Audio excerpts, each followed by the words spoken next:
খাপ দিবলৈ হৈছে এই ক্ষেত্ৰত কি ক'ব? এইটো অতিকে দুখ লগা ঘটনা যে মৰ্মান্তিক ঘটনা।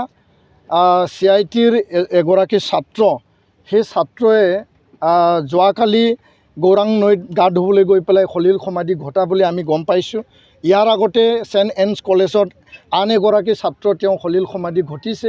তো এইবিলাক ঘটনাই আমাক আঘাত দিয়ে আৰু সমগ্ৰ এই যি ঘটনাক আমি পৰ্যবেক্ষণ কৰি পেলাই আমি গম পাইছোঁ যে আমাৰ এই শিক্ষা অনুষ্ঠানবিলাকৰ হোষ্টেলৰ ল'ৰা ছোৱালীয়ে গৌৰাং নদীত গা ধুবলৈ যায় আৰু লগৰীয়াৰ লগত ফুৰিবলৈ যায়।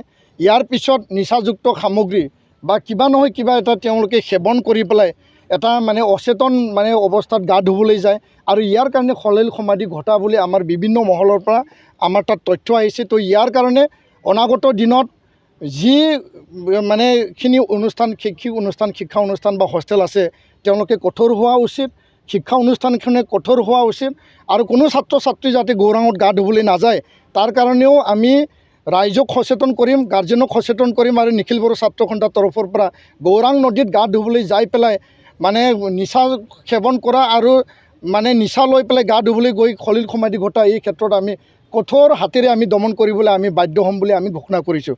ধন্যবাদ। सिक्किम दावबायनो थांग्रा दावबायारिफोरनिसिम मोनसे गोजोनथाव खौरां। बर'नि फिसा सिया ब्रह्मनि नाजानायाव सिक्किम दावबायारिफ्रा मोनसिगोन साबसिननिफ्राय हामसिन हस्पिटेलिटी लोगोसे हादोर आरो गुबुन हादोर दावबायनायनि टुर पेकेज। सिया ब्रह्मआ सिक्किमाव दावबायारिफोरनि थाखाय गोदानै बेखेवदों 3 स्टार आरो 4 स्टार थाखोनि हटेल लोगोआव दंफायो जानो लोंनो सुबिदा गोनां उदां रेजर्ट। बे हटेलावनो मोनबावनो हागोन गोजोनै सम बारहोनो सुइमिं पुल, देहा राफोद खालामनायनि थाखाय जिम गेलेनाय आरो देहा मोदोम नाजानायनि सुबिदा।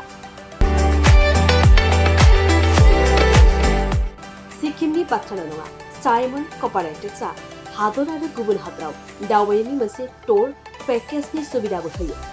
हादरनि गुबुन गुबुन बेरायथावना जायगा जेरै काश्मीर, कातार, विश्वदेवी, जगन्नाथ, पुरी, आन्दामान, गोवा, बम्बे, दाराका, बेंगालुरु, मैसूर, सिमला, मनाली बायदि बायदि लोगोसे गुबुन हादरनि जेरै Dubai, Thailand, Singapore, Malaysia, Hong Kong, Macau, Indonesia, France, Switzerland आरो इउरप बायदि बायदि समायना नों बेरायनो लुबैनाय जायगाफोराव बेरायनायनि सुबिदाखौ लानो हागोन। अब्ला गोबाव खालामालासिनो नोंथांनि भेकेशन प्लेनिंनि थाखाय दायो बुकिं खालाम www.simoncooperates.in आव नङाब्ला थोंजोङै जगाजग खालाम 6296623149 आरो 7011225908 जानबुं अनजिमायाव।